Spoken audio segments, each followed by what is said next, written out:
Hello guys! Welcome back to my channel, Pinay sa Paris. Ngayon po ay magbabarnish naman tayo dito sa terrace ni Amo.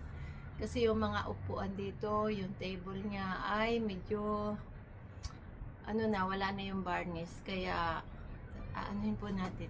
Maglalagay muna ako ng protection para sa baba, para kahit tumulo ay hindi masisira yung hindi magkakaroon ng mancha yung sahig. Kaya ayan, lalagay muna po tayo ng protection.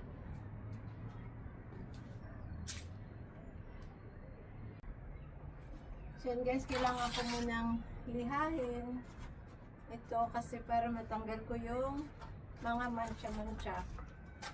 Ayan. Dito naman buong lilihahin kasi masakit din naman sa braso. Yung lang, yung lugar lang nakita ko namumuti.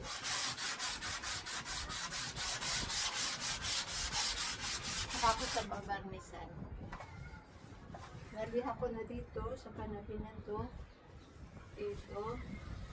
At dito hindi pa. Yan, medyo magaspang.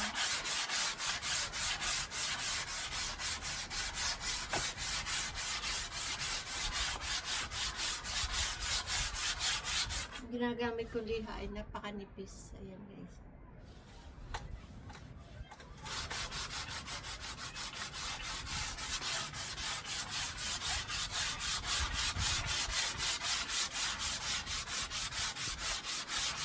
Ayan. So every year guys, inaano ko to, binabarnisan ko to. Pero parang last year hindi ko nagawa kasi nga isinama ko ng amo ko ng Spain, sa Spain. Kaya hindi ko to nagawa kasi kala ko hindi ako dadalhin sa Spain. Kaya sabi ko July ko gagawin. Eh yun, dinala naman ako sa Spain kaya hindi ko tuloy nagawa. Eh ngayon, nakaplano na talagang dadalhin ako sa Spain. Kaya ginagawa ko na before. July ang alis namin puntang Spain. Magto 2 months ako doon. 2 months ako doon. Napubulon na. 2 months ako doon. Kasi nasisira ang niya, kahoy pag hindi nababarnisan. Kasi hindi ko naman ito nilalagyan ng protection pag winter. Kaya ayan. Sige po, ituloy ko na lang ang aking ginagawa.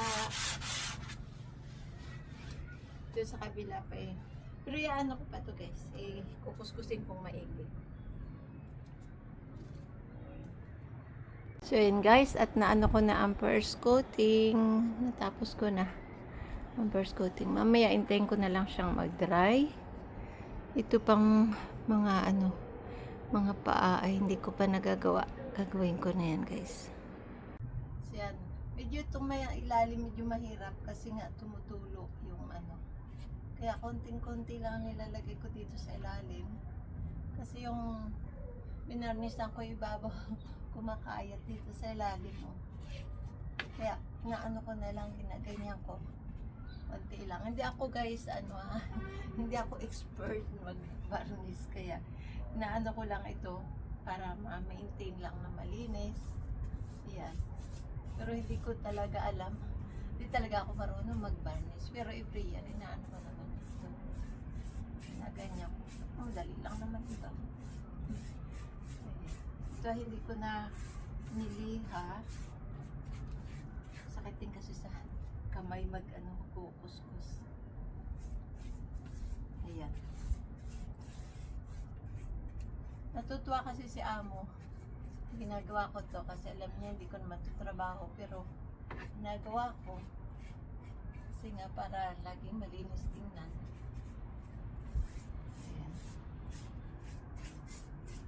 Mga bagay guys na kailangan ka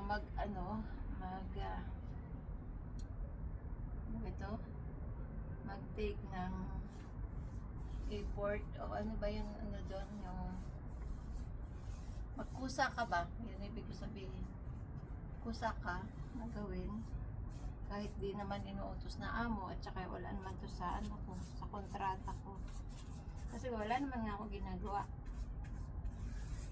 Pag wala dito si amo, ginagawa ko na to. So ito yung sasabi ko mahirap. Kasi titingala ka talaga. Kasi yun yung gaganyan mo siya. Pero hindi naman obligadong well done dito sa ilalim. Basta ano lang yung varnish ba na huwag tumulo, huwag kumayat. Ayan. Kasi hindi naman niya nakikita. Katwiran na hindi marunong trabaho. Pag hindi nakikita, hindi na ayos. Hindi naman ako expert. Yung nga ibig sabihin. Mahalaga kumikintab. Kumikintab, okay na yun. Di ba guys? Mahalaga kumikintab. Pangit kasi pag yung maraming kayat. Maraming kayat. Ito sa ganito, ganyan. Na ano ko yan. Pero tapos ko na nga yung first coating ko din sa taas. Hindi ko alam ang technique kasi pag ganito sa ilalim. Para wag kumayat. Alam ko merong roller. Mas okay daw yung roller. Hindi ko pa natatry. Pero baka sa pintura gagawin ko yun. Kasi magpipintura pa ako ng mga table garden na yung mga metallic. So ayan, at doon naman tayo sa kabila.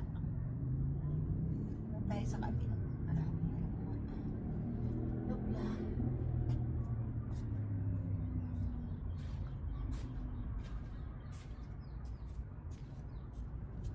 So ito naman guys ang kailangan gawin. Hindi nyo kasi ako kita sa side na ito. So ito, naano ko na rin itong ilalim na ito. Ayan. Parang naglalaro lang guys. Naglalaro lang.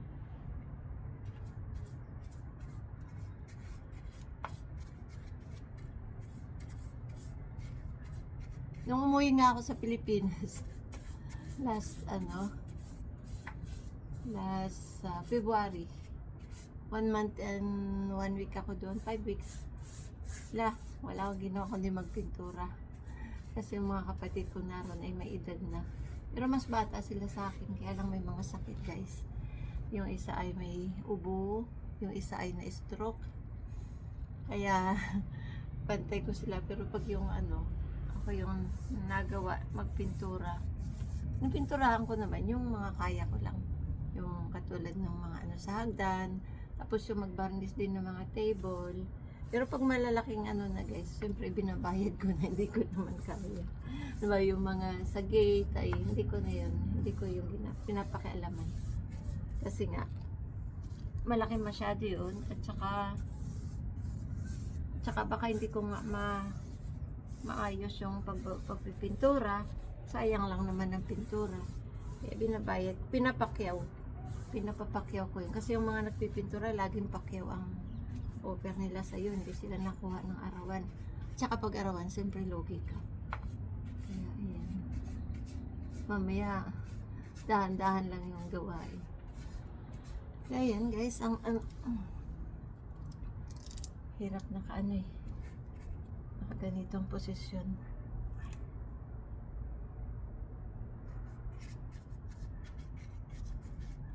Wala akong maliit na brush dapat may maliit ako para doon sa mga sulok-sulok.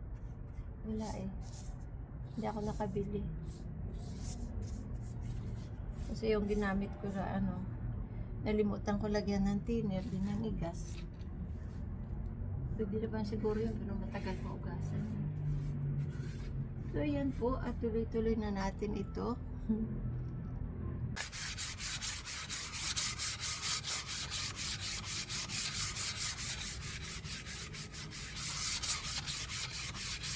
Ayan, ito naman mga upuan ang ating pinabarnisan, pero inaas-isan ko muna para matanggal para puti-puti niya yung mancha. Para pantay yung pagkabarnish niya. Pero masakit guys sa sa likod. Masakit sa likod.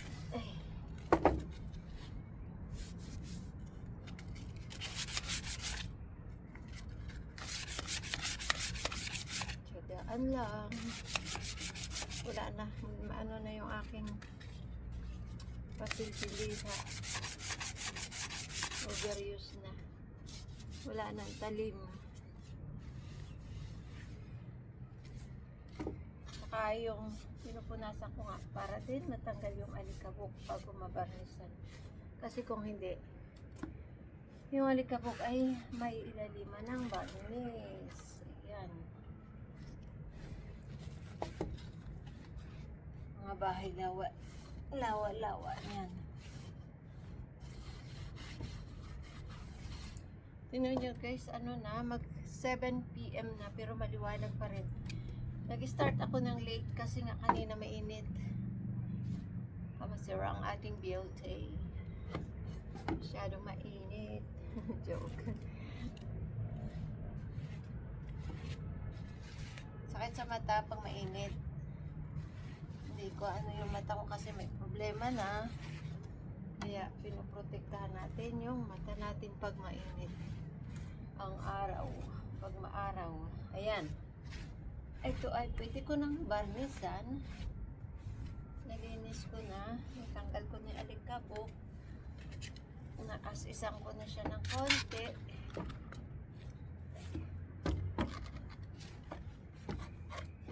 Voila! So, nasan yung ating varnish? Voila!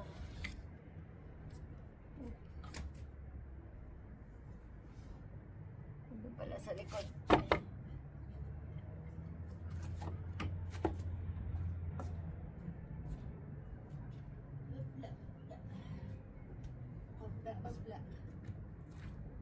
Opla.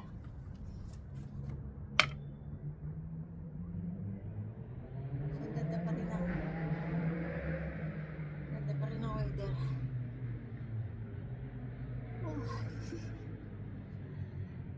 Papatingin tayo sa Eiffel Tower.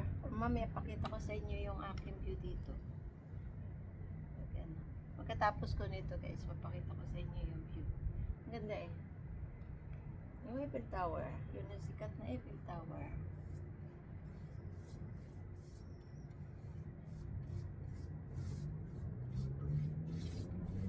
Yan. Yan nga dito pag kumakayat. Dito sa ilalim.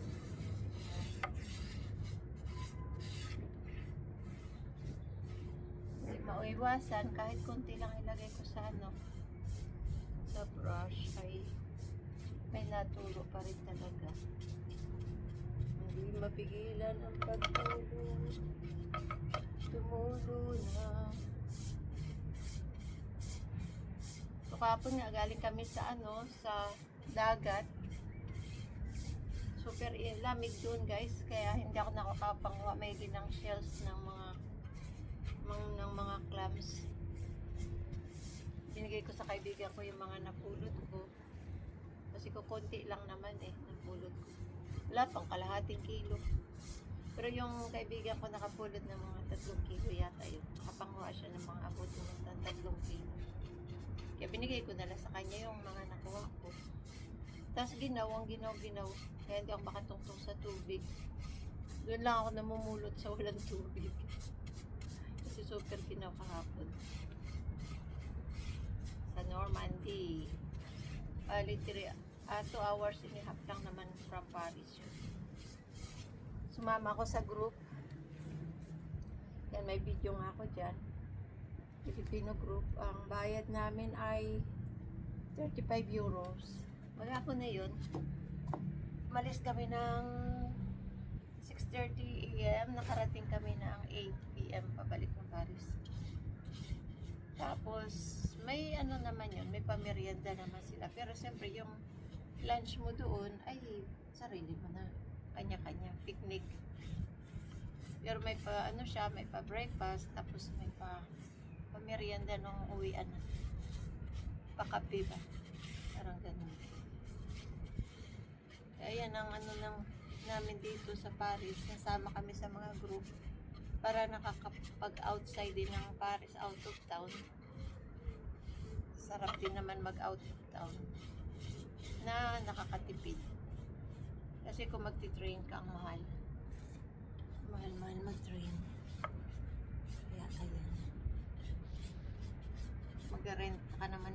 sasakyan. Ano, kailangan grupo din kayo. Pero at least mapupuntahan nyo ang gusto nyo kung saan nyo gusto. Yan. Diba? Mamaya ko na ipakita ulit sa inyo pag natapos na. Papakita ko muna sa inyo ang Eiffel Tower. Ang Eiffel Tower. So dry na siya, oh. Maya-maya pwede ko nang ano. Ito yung walis ko, galing Pinas yan. So ayan ang Eiffel Tower. Magandang view dito. Ayan po. Maganda yan sa gabi. So ayan guys. So mamaya na uli. Pakita ko mamaya pag natapos na. So ayan guys. At natapos ko rin ang pagpabarnish ko dito sa sa table na to. At saka sa apat na upuan. Bukas ay yun naman. Yung natitirang yun. Yung 3 piraso na yun. Na ko na. Nalinis pero bukas ko na tatapusin. Kasi 8 PM na at nagdidilig naman ako. Ayan. Madali lang naman mag-varnish, guys. Na lang yung pagkukuskus. So nagdidilig naman tayo. Pero maano pa maaraw pa. Kahit 8 PM na. Ayan oh. Ta-ta-tan. Ganda pa rin ang aking roses. So dinidilig ko at hindi pa napunta yung magkakabit ng automatic na araw charge na pandilig. Ayan guys, at tapos ko magdilig ay bababa na ako sa aking apartment. Diyan lang ako sa baba. Magkaisang building lang kami ni Amo. Ang ganda ng weather, oh. Tsaka hindi malamig. Ayan. So, yan guys, at hindi ako nakapag-varnish ngayong araw na to. Hindi ko pa natapos yun. Pero, tuyong-tuyo na siya. Kaya, idilipit ko na yung protection. Lalagay ko na din yung mga upuan dito. Bukas na siguro ako makakapag-varnish ulit. Kasi kanina ay nagpunta ako sa nursing home kay Lola. Doon sa isa kong alagang matanda. Kaya hindi ako nakapag-varnish. Ito, ano ko na lang muna. Ay, hindi pa madapa. Kasi baka umulan naman mamaya. Ay sayang naman yung aking pinagpaguran. Kaya ayan. Tatanggalin ko lang itong protection.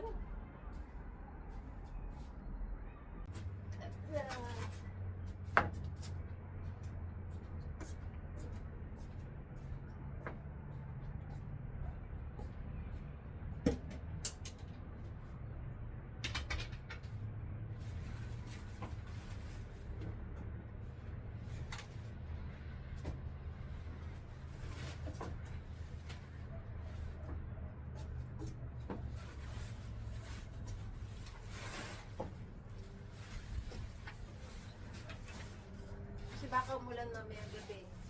Kaya na-remove ko na siya.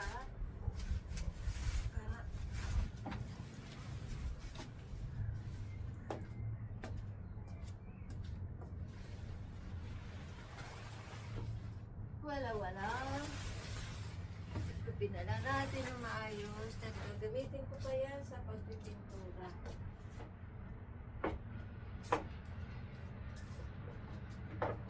Ginagawa ko ay dito ko ilagay. Yan.